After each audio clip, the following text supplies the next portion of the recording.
Say hi to my sister.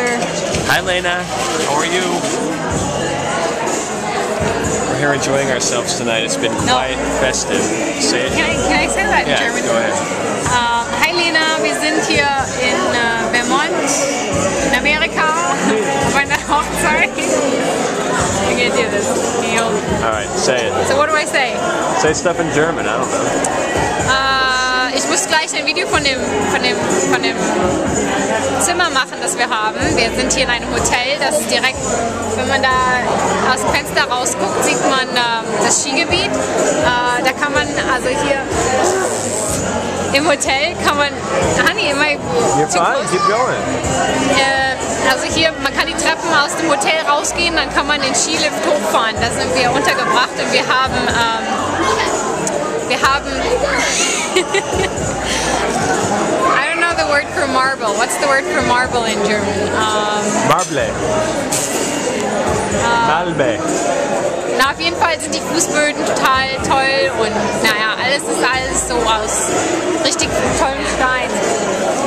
Ja, so wir sind hier heute auf der Hochzeit und der Greg spielt gleich in der Band.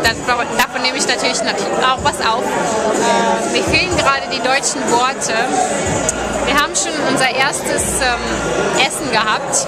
Okay, jetzt kann der Greg was sagen. Hi.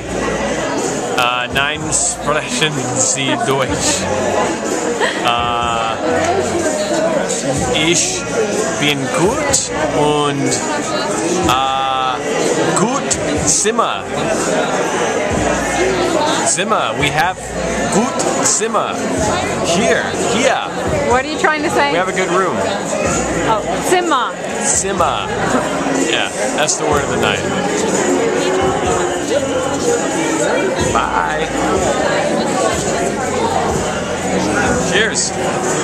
Ah ja, und ich trinke Cola Light. Oh, wo ist das denn? Ah, da.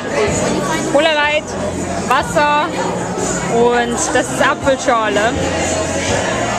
Ja, und das ist dann auch. Und hier haben wir natürlich ein kleines Mitbringsel von der Hochzeit. Das ist der Maple Syrup. Okay, tschö. Tschö, Lena. Perfect.